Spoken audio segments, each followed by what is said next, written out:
Platinum selling R&B and hip hop star Diamond Blue Smith was convicted of PPP loan fraud.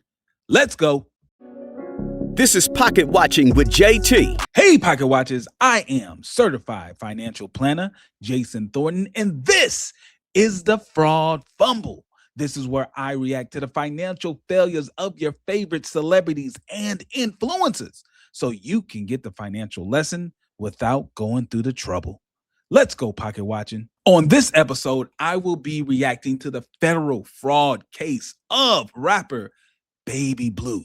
But before I dig into the numbers, let's give this brother his flowers. Diamond Blue Smith, yes, that is his real government name.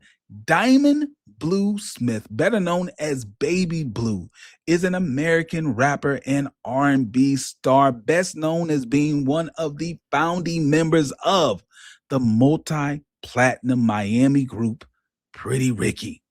Right? Now, Pretty Ricky had its starts back in 1997. It was formed between himself and his brother Spectacular, but it wasn't until the early 2000s when the group was fully formed. That is when they met the lead singer, Marcus Pleasure P. Cooper. Now, for those of you who are unaware, the full roster of Pretty Ricky was Pleasure P, Slickum, Spectacular, and Baby Blue. Now, Spectacular and Baby Blue were actually blood brothers, and I believe Slickum was their cousin, but when Pleasure P joined the group, they then became superstars. Now, let me give you a quick rundown of the hits. In 2002, they came out with Flossin'. That's what put them on the map. But then in 2004, smash hit song, Grind on Me. This song was playing absolutely everywhere. Now, those songs, of course, got the attention of the streets, but you have to understand the song that put them in a whole nother level. It was the crossover hit. Now, they were already being hit in the urban market, right? Everybody was listening to them in the urban market. But it wasn't until this song, Your Body. When Your Body came out, they were being played on the pop stations. Now, Your Body, super hit. It peaked at number 12 on the Billboard Hot 100. Now, if you never heard this song, I'm going to give you a little introduction. And for those of you who know it, I guess you can sing along. I just want to give you an idea of the type of bars that Baby Blue was dropping. Now, this song starts out with Baby Blue and his verse. So listen up. This is how he starts. He says, I don't know why, but the ladies call me Baby Blue, then stick 'em. They take me and rape me and make me their victim. I lick 'em and I freak 'em. If they're married, I sneak 'em. If they look like wifey material, then I keep 'em. Stunting through the city, trying to find me a lady who beautiful, but she gotta have booty too. Baby Blue gonna let you do what you wanna do. You could feel on it if you really want to. Ooh, ooh. Get a taste of this salami. Knock, knock, knock, knock. You down like a tsunami. Busting you like a Tommy. I'm ahead of my class, getting head in the jag. Look in the duffel bag, see Benjamin head on the cash. Those are classic bars. Classic bars from Baby Blue. But the question is, how does he end up on Pocket Watching with JT and the Fraud Fumble? Well, according to the United States of America, they claim that Diamond Blue Smith committed several frauds back in early 2020. They claim he committed wire fraud, bank fraud, and conspiracy to commit wire fraud, and bank fraud. Let's break it down now. On October the 1st, 2020, the man was indicted and then arrested on October the 9th, 2020. Now, there was a few other people involved in this. They never claimed that Diamond Blue Smith was the mastermind, but he was involved. They say a man by the name of James Stout and another man by the name of Philip Augustin were putting together this conspiracy. Overall, the government claims that they attempted to secure at least $24 million across 90 fraudulent applications for the PPP loan. They received at least $17.4 million of successfully approved and funded loans. Individually, Diamond Blue Smith, he personally secured $1,134,782 in fraudulent PPP loans across 2 different loans. Now, the charges, of course, he got hit with conspiracy to commit an offense against the United States, namely wire fraud. All right, let's talk about how we got here. Now, I know it's been a few years, so let me refresh your memory. During the peak of the COVID-19 economic shutdowns in mid-2020, the federal government authorized hundreds of billions of dollars under the CARES Act for the Paycheck Protection Program. These forgivable loans were designed to keep actual employees paid and small businesses afloat during the crisis. The federal government claims that instead of using the money to protect jobs, Smith met with Philip Augustin and James Stout. Stout was running a PPP loan mill utilizing a standardized fraudulent formula to fabricate payroll tax filings and bank statements. Smith gave them his company details and applied for massive loans, agreeing to pay them a kickback of around 21 to 25% of the loan proceeds. Let's take a look at this timeline that the federal government put up on the big screen. Here we go. Now, Mr. Baby Blue claimed that he was the owner and operator of 2 different businesses. One business by the name of throwbackjerseys.com. The other business was Blue Star Records. Now, before anything happened, if you were able to take a look inside the bank accounts of those 2 companies, before the PPP loans hit, in the throwbackjerseys.com bank account, he had $218.68. Let me say that again. He had $218.68 in it, noting that he was already hit with a $910 overdraft fee. The Blue Star Records account had absolutely no money in it. It was zeroed out. So let's take a look at the timeline. Federal government says that May the 17th, 2020, the ringleader, Philip, and the document forger, James, recruited Diamond Blue Smith.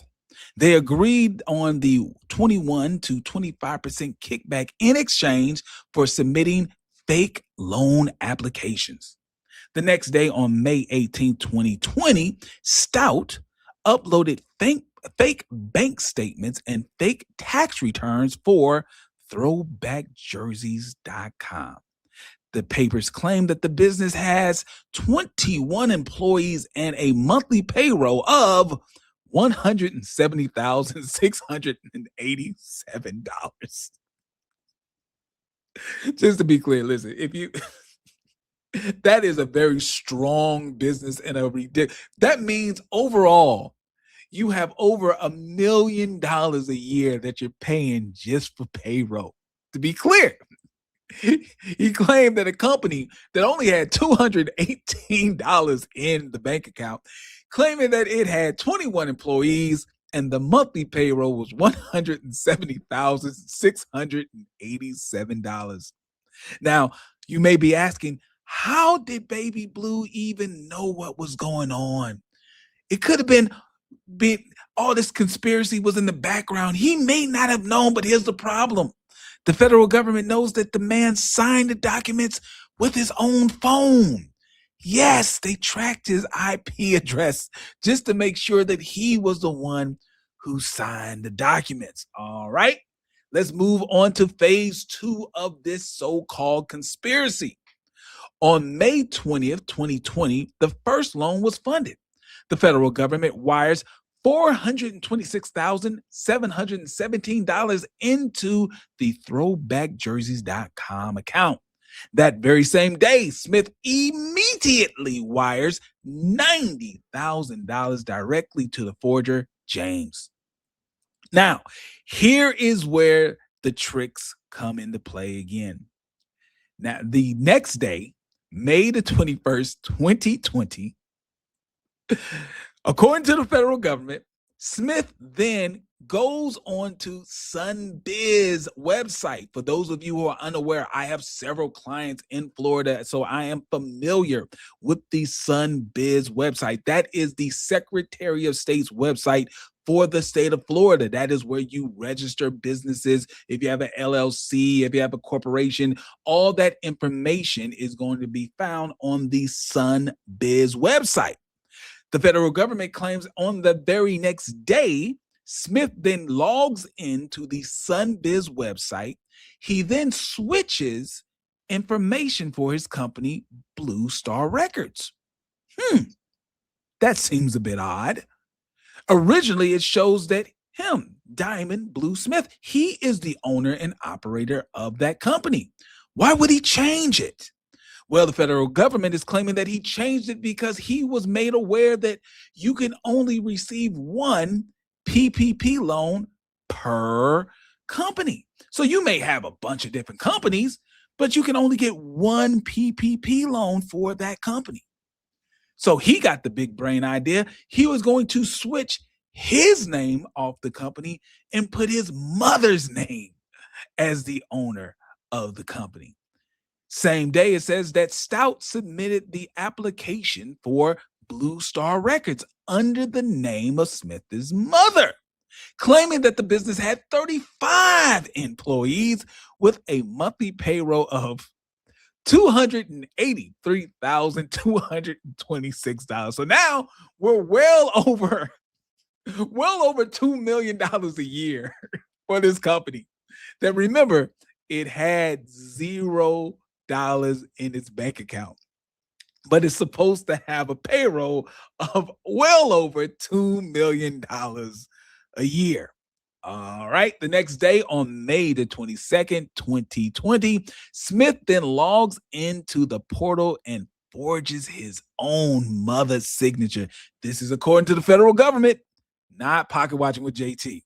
The federal government is claiming that this man then logs in, forges his own mother's signature on the loan application, and they're claiming that they can prove that he did it because, once again, they tracked the IP address and it was to his personal phone.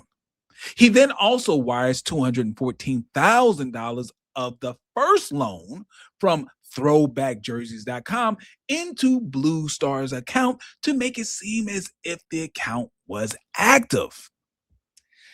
Now for phase 4. On May the 26th, 2020, the federal government wires $708,065 into Blue Star Records bank account.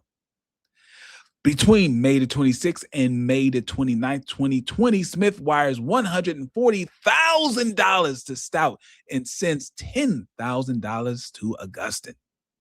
Now, on May the 29th, 2020, Smith texts out a link to a used Lamborghini that was for sale, saying he needs to make more money because he still doesn't have the car. So even though he has hundreds of thousands of dollars, he needs more money because he got to get that Lambo. So the question we have to ask is, where did the money go? I think we all know where that money went. But just for a quick breakdown, $96,000 was written from the business bank account for a 2010 black Ferrari.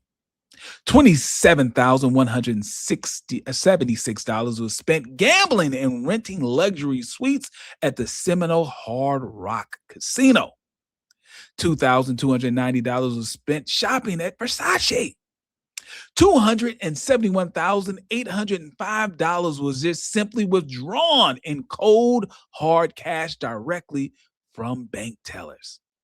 So around July and August of 2020, both of his personal and business accounts were completely drained down to $0 by August. So just to be clear, this man, according to the federal government, between May of 2020, received over $1 million in fraudulent PPP loans. But by August of the same year, the man was broke. He had absolutely no money in the bank. All right, let's see what ended up happening. Let's go over the timeline of the takedown and punishment. September 30th, 2020, the feds filed a sealed criminal indictment. October the 9th, 2020, Smith was arrested by federal agents. August 4th, 2021, facing overwhelming evidence, Smith pleads guilty to conspiracy to commit wire fraud. By December 16th, 2021, he was sentenced. The judge sentences him to 20 months in federal prison and orders him to pay $1,111,345.23 in restitution. The feds officially seize his Ferrari. So all of that, and the feds take his Ferrari anyway. February 7th, 2022, Smith surrenders to federal prison. 1 year later, February 7th, 2023, he is released early from custody after serving 12 months. He then begins his 3-year term of supervised probation. By May 14th, 2025, after serving 26 months of probation with clean drug tests, stable employment, and active community volunteering, Smith files a motion asking the judge for early termination of his probation. Oh my. Now, where can we find him today? Well, most likely you can find him at the Millennium tour near you. Yes. This man is back on the road, back on tour, bringing back that nostalgia of the early Millennium hip hop and R&B. He is on the stage with the likes of B2K and Bow Wow, bringing back all of those hits that you loved, because clearly he has a lot of restitution. A lot of restitution to pay. He's got to pay back the federal government. So I support you in your efforts in supporting him. So make sure you get your tickets to the Millennium tour. Some of those proceeds will go to paying back the federal government. So shouts out to Baby Blue. He did the crime, he did the time, and he is now paying back the federal government. But what about you?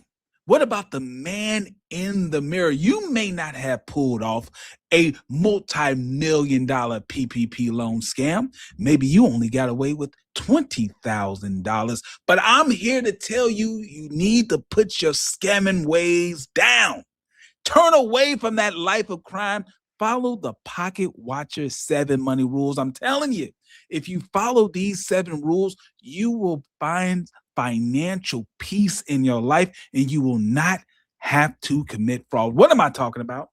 I'm talking about number 1, budgeting. See, if you are properly budgeting, you will most likely not have a bank account with $218 or $0 in it. What about number 2, emergency savings fund? This is absolutely necessary. See, when you have an emergency savings fund and something goes crazy in your life, an unexpected medical bill, unexpected car repair, you don't have to go into debt. You don't have to commit fraud. You go to your emergency fund, you pay the bill, then you pay yourself back. Number 3, debt planning. Doing the best you can to get out of high interest credit card debt and stay out of debt. Number 4, insurance planning.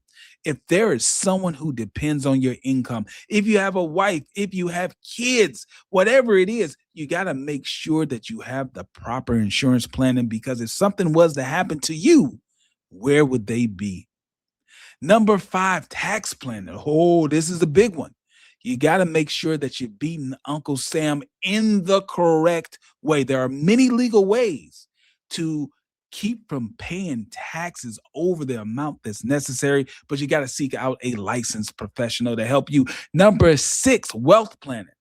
This is how you keep from greeting people at Walmart when you're 70 plus years old. You got to put money away now so that it can build up in the future so you can build your wealth. And number 7, estate planning.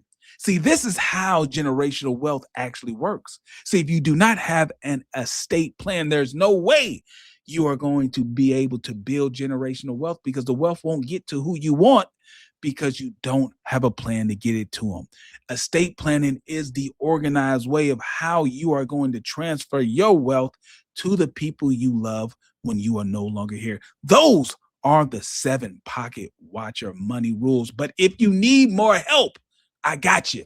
Go to my website, pocketwatcher.net, and sign up for my free financial planning app. Inside that app, you will learn more about the Pocket Watcher 7 money rules. You can create your budget and track where your money is going. You can also create your debt payoff plan. All you got to do is plug in who you owe, how much you owe them, hit a button, and it will come up with a debt payoff plan so you can get out of debt as fast as possible. Now, if you have a question for the Pocket Watcher, if you have some money problems, a tax problem, you can sign up for a free phone consultation directly with me. Just go to the website, pocketwatcher.net, click the free phone consultation button, fill out your information, and we'll set it up. Now, if you know of a celebrity or influencer who has been hit with federal fraud charges, or maybe they filed for bankruptcy, do me a favor, put their name down in the comments of this video. And when I get time, I do the best I can to get you some more content. Thanks for watching.